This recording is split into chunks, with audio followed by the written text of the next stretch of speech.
Toxic parenting. Toxic অভিভাবক একটি পরিবারের জন্য মারাত্মক সমস্যা। একটু ভেবে দেখি কিভাবে এর নিষ্পত্তি করা যায়।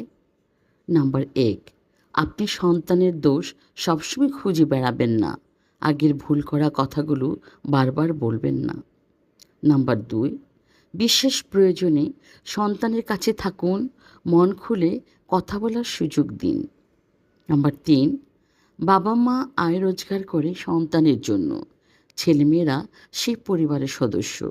তাদের পড়াশোনা বা তাদের পিছনে অর্থ ব্যয় নিয়ে খোঁটা দেবেন না। নাম্বার ৪, সন্তানদের সাথে বন্ধুত্বপূর্ণ সম্পর্ক গড়ে তুলুন, তাহলে সে সবসময় সব কিছু আপনার কাছে শেয়ার করবে। নাম্বার ৫, তাদের ভালো কাজের বা ভালো রেজাল্টের প্রশংসা করুন।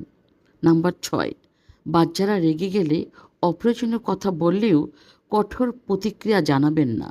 এর ফলে বাচ্চারা নিজেকে নিয়ন্ত্রণে রাখতে পারবে ও আপনার কথাগুলো মনোযোগে শুনবে। নাম্বার ৭, বাচ্চাদের মধ্যে আত্মসম্মানবোধ জাগিয়ে তোলার জন্য তাদের শক্তি ও প্রতিভা খুঁজে বের করা, চিন্তাভাবনা উন্নত করা ও ভালো কাজ করার অনুপ্রাণিত করা ভালো অভিভাবকের লক্ষণ। আসুন না আমরা টক্সিক প্যারেন্টিং থেকে বেরিয়ে আসি, সংসারকে শান্তি দেই, বাচ্চাদেরকে আনন্দ দেই। ধন্যবাদ।